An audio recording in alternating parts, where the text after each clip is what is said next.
What would you say if I told you that there was a point in my life when I thought that anime just wasn't worth my time?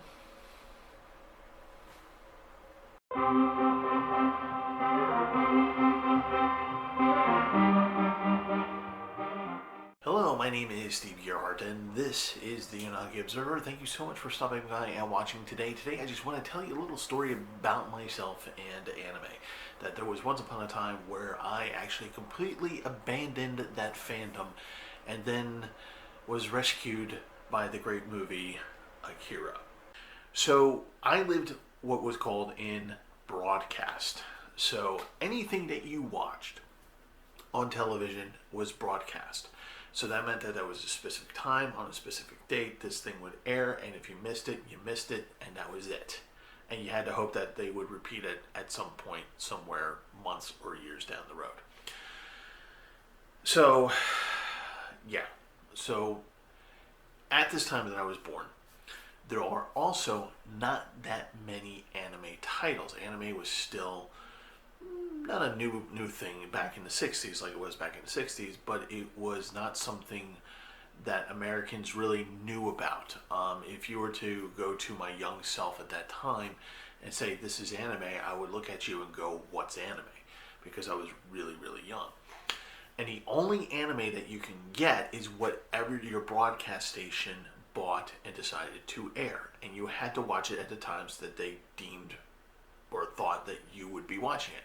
So you would watch kind of kiddie anime at early in the morning. So if you were watching things like Hang On, Aqua Boy, which is actually my first anime, Kimba the White Lion, things like that you would see in the morning. You would see the more kind of teenager kind of stuff in the afternoon when you got home from school, and that would have been Speed Racer and Star Blazers, or what a lot of people know today as Battleship Yamato. So you really didn't get that much. For me, where I lived, which was the Washington, D.C. area, the broadcast, there was a lot of broadcast stations in that area at that time, and a lot of them were powerful stations, so they could get a pretty far reach. But there wasn't that much, so I didn't get to see a whole lot of it. I vaguely remember Astro Boy being one of them. Like I said, I did definitely watch Kimba. Hang On, Aqua Boy was definitely a first one. Speed Racer, everybody's favorite. And I also remember Star Blazers. And when I got a little bit older, and this was probably towards the beginning of the 80s, there was Voltron, and there was Macross, and there was Robotech. Now, the thing about Voltron was that it was really kind of cheesy, but if you like that animation, that's pretty much what you had to watch, at least in my broadcast area. They also played, like I said, Robotech and Macross stuff, but they showed it out of order for some reason. I'm not sure why. Now, if you happen to live in a broadcast area that didn't have that, where they just didn't buy anime, you didn't watch anime. That was it.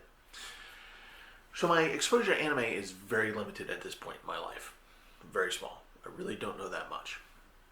And again, if you were to say to me, even in the early 80s, hey, this is anime, I wouldn't know what you were talking about. All I knew was that here's some different animated stuff that seemed a little bit better in animation than Hanna-Barbera, a little bit, just a little. And everyone had big eyes, and they talked really fast. And that's all I knew about Japanese animation. I knew it came from Japan, and I knew that that was kind of the formula. So, as you grow up, and you go, okay, well, you grow up into cable television. Yeah, there was some anime on cable television, but again, it wasn't something that they bought and showed. There wasn't like an anime channel. There wasn't an interest for that just yet. And that was primarily because everything that was made up to that point was made for broadcast television. There was no OVAs. Delos hadn't been invented yet, or hadn't been created yet. So when Delos was created and the concept of the OVA tape was created, that was in response to the VHS boom. You know, when people were finally able to buy VCRs, starting in like 78, 79, I think. And those machines were like anywhere from $1,200 to $1,900. Yeah. And the tapes were usually, if you wanted to buy a tape to watch, they were usually somewhere between $50 and $100, depending upon popularity. The movie industry didn't really want to release their movies, so you only had so many movies to choose from, and anime was not on amongst those things to choose from. So you had to know somebody who knew somebody who knew somebody who could take the time to record using the VCR these anime, okay, from TV. Now keep in mind that VHS tapes at the time didn't go longer than 60 minutes. Some of them actually maxed out at like 35, 40 minutes. So sometimes you would have to pay a lot of money to just watch a recorded taping of an anime. So it wasn't easy. Well, that's my point, is that it wasn't easy. And even when the video stores started, renting out movies for VCRs, anime was still a small section in most mom and pop stores. Even in the chains, it was a small section. So it kind of really depended upon how savvy the owner was in terms of anime. So it was very, very difficult to watch anime at first. And because it was very difficult to watch at first, and there wasn't that much to watch by the time OVAs hit, I was actually going into other fandoms. I had been collecting comic books for a very long time at that point in my life. Well, in my short life at that point. But I continued to collect comics. I've always been a sci-fi geek. I would read everything, and that's actually how it led me into comic book collecting. So I really enjoyed science fiction movies, books, cartoons, comics, those kinds of things. But it was very broad. The anime was just one type of little part of it, and I really didn't get that much out of it. So I was really sci-fi. And then what happened was that I started getting into music a lot. No, I'm not a musician. I'm a horrible musician. Just don't ask me to play an instrument. I'm really that bad at it. And then in about 1984, I saw something that changed my life forever, which was Blade Runner. And Blade Runner brought me into the cinema world, and I became a cinemaphile. So with all these competing different fandoms, here's anime that doesn't have that much to offer to me. It's really hard to get. It's hard to look at. It's kind of hard. It's just... I just didn't have time for it. I just didn't have time to look for it. Like, when I find something in science fiction, like if I want to watch a Star Trek episode, I can look for it and find it somewhere. If I want to watch Star Wars, I can look for it and find it somewhere. If I want to read a Dune book, I can go to the library. If I want to read an Asimov book, I can go to the library. If I want to buy a comic book, I can go to a comic book store. Anime didn't have those outlets at that time. So I dropped anime.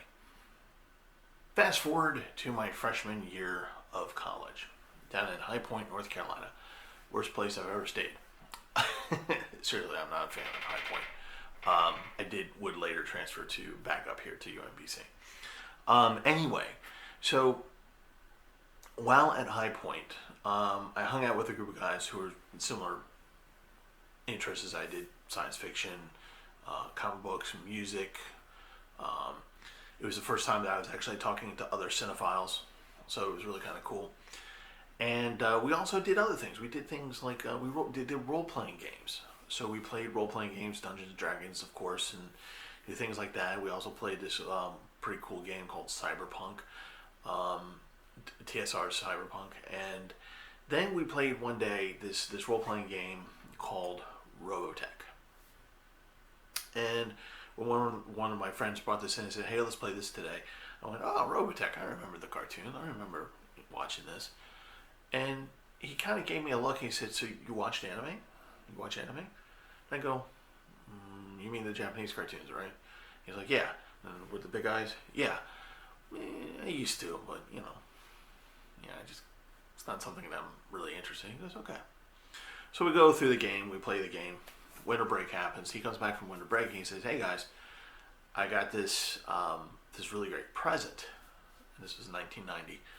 "I got this really great present. I've been meaning to watch this for a long time. It's an anime, but it's a lot different than what you would normally watch." And we're all like, "Okay, anime, whatever. What is it?" And he goes, "It's basically a 2-hour movie. It's a cartoon. It's very apocalyptic, and it's a really big deal. It's a really big deal." We're like, "Okay, well, what the hell?" Got the beer out, started drinking beer, watched this movie.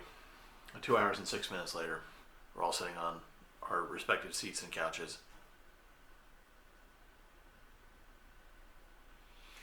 This was awesome! We loved it. It was incredible. It was beautiful. It was so different than what we had been seeing. And it was just, we rewound the movie and watched it again. And we just couldn't get enough of it. And I was thinking to myself going, this is so different than what I used to watch all those many years ago. It's gotten so much better.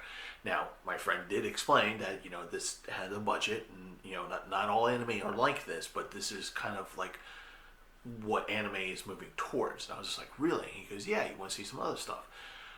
And that started my long road to being the otaku that you see today. So if you ever wonder why I have a special affinity for Akira, that's why. Because Akira brought me back to anime and it made me, again, into the otaku that you see here today. So I hope you enjoyed that little story about how Akira brought me back to anime and being an otaku that I am today. So for next week, again, there's going to be a little video up. Nothing crazy, no review or anything like that, but I'm just going to have some filler there, and then I'll be back the week following that. I am still doing the weekly dig every Saturday, which is at 9 o'clock. We're going to do a deep dive into Momotaro and the Divine Sea Warriors, I think that's what it's called, as our deep dive anime at 8 p.m. on Saturdays. The links will be down below. If you want to check out what we had to say about Akira last Saturday, the link for that is down below as well. Please check that out. I think it's worthwhile. And as always, visit us over at Geek Archaeology every Saturday. We have the chat up, so if you want to throw your 2 cents in, by all means do so. We love it when you do. And again, my name is Steve Gerhardt, and this is the Unagi Observer. Thank you so much for coming by and watching. If you like today's video, hit the like button. If you want to subscribe, and I hope you do because it would make me feel so good if you did, please subscribe. If we get 250 people, you guys get to get digital sushi, and who doesn't like sushi? And last thing is that it is still COVID-19, so make sure you wear your face mask, you social distance. And the reason why I'm telling you to do that is because someday I would very much like to meet all of you out there in YouTube land or at a convention or whatever, maybe talk about some anime over Pocky or something. I don't know. I would love to do that, but in order to do that, we've got to survive COVID-19. So do what you need to do. Okay? Love you guys, and I'll see you next time.